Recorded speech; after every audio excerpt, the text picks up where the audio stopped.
Hi guys, what's up? This is Alassa Mohammed. You're welcome to Solving Medical Conditions Clinic. If you're new here, try to subscribe. After subscribing, click on the bell icon so you get updated or drop our next video. Welcome to the clinic. So today we're talking about food choking, what it means, the causes, prevention, and how you can actually help someone who is choking. You understand now?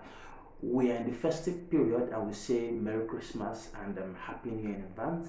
And in this period, we have a lot of gathering, a lot of meetings, a lot of merriment, a lot of visitation to families, which involves eating and trying new food, different kind of food, especially meat, turkey, mutton, any kind of meat. So, and people tend to choke on their food because this period you eat all kind of new food. In fact, you want to try different countries and different cities, their traditional kind of dish, and you want to try it. So there's tends of so many food being tried, and this can lead to food choking because it might be the first time you're trying the kind of food, and there are ways you eat some kind of food in which you don't rush eating the food, or also you don't talk while eating some kind of food because they contain either some fibers or they contain pepper and other things. So let's start the video and let me explain to you what food choking actually means.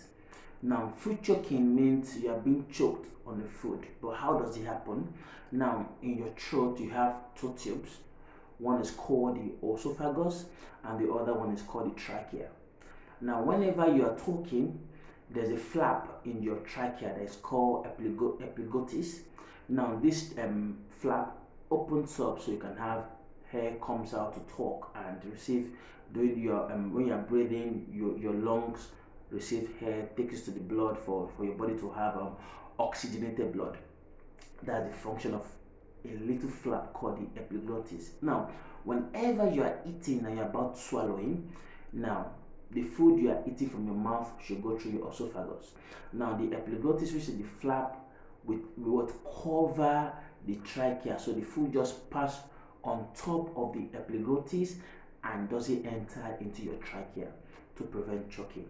But there are some times in which you are eating, trying to swallow, and trying to talk at the same time. Remember, when you're about to talk, when you're talking, the epiglottis vibrates to make air pass through, so you can actually, so someone can understand what you're saying. So when you are swallowing and trying to talk at the same time, the epiglottis vibrates and opens up, and that can let food pass through on top of the epiglottis and go into the trachea.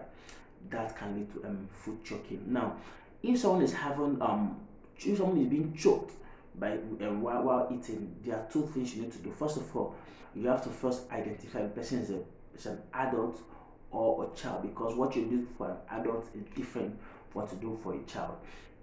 If it's an adult and the adult is choking, first of all, don't give the person water. If you give them water, it means the epiglottis is still opened, so definitely the water you're giving them is going through and will go into the trachea. So water is not an option, number one. And number two, you trying to put your hands into the person's mouth and try to bring it out, it's also not an option, you understand, because it is the trachea is so delicate, and any forcing, any touching can lead to inflammation, which called the swollenness of the trachea, and that can lead to infection. So you shouldn't do that. So what you try to do is try to pop it out. Now, how do you pop it out? If it's an adult, you go to the person's back and push the person forward, so it can bring itself out from the trachea, and you try to rub the person's back as you are pushing the person's up, but the person from you hold the person like this, so you have the person's back, person in front of you, and you try to push the person up so the food can actually come out, or the substance or anything that is blocked in the trachea can actually come out. And also the person's head, the person can try to use the muscles of the trachea to push it out, you understand. Now that's for an adult. Now for a child who is choked with food or something, what you have to do is this. If the child is like from 2 to 5 years old, you can actually tilt the child over, and try to the shoulders of the child, in between the shoulders, you try to use your hand and push the push the bone back. Once you push it, it forces anything into the trachea, forces it out. Then also in the sternum, in between the sternum, use the two fingers to what, push the food upwards so you can actually come out for children. But remember, if it's also a child, you shouldn't have to give the child water thinking that once you take water it goes down, no, because the food is in the wrong place. And if you give water and keep pushing it, it might keep continue going down the wrong way, which is also the trachea, and that's not where the food is supposed to go. The trachea is where that supports breathing and respiration. So if this continues and it doesn't work out, all you have to do is take the child to the hospital or take the adult to the hospital. Don't try, if you do it for like 3 to 5 minutes and it doesn't work out, immediately take the person to the hospital, because the lungs is what support respiration, and your body, all your organs need this oxygen, especially your brain. Now if oxygen doesn't get to your brain for a long time, it can cause what we call brain damage.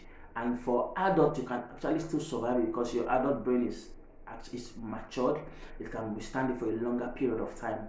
But for children, they still have what they call a developing brain, so they might not be able to withstand little or no oxygen to the brain for a long time, and that can lead to brain death or brain damage, and the child might have issues. The child might have neurological issues while growing up. So I hope this has been helpful, and if you are celebrating your Christmas, your New Year with friends and family, make sure you eat responsibly. Now when I mean eating responsibly means if you are trying something new, you have to make sure that you don't talk while eating, especially if it's food that contains fibers, like disintegrated food that is not like whole, you understand.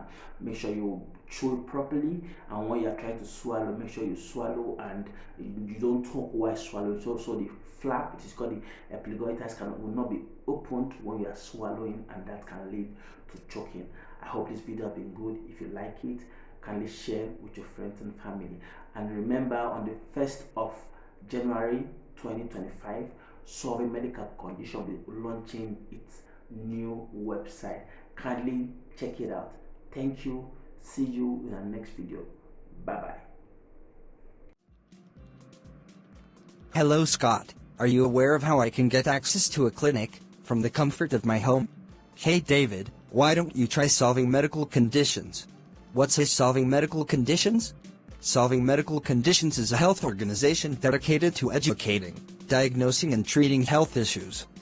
Wow, that's cool Scott. Tell me more about Solving Medical Conditions. The brand's new website is coming soon. Get ready for a one-stop platform to improve your healthy lifestyle, featuring engaging articles, insightful videos, practical health tips, inspiring books and fun wellness activities. Stay tuned for a healthier, happy you. That's good to know Scott. When is the website launch?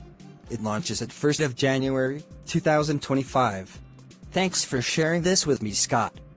You are welcome. Kindly share with friends and families.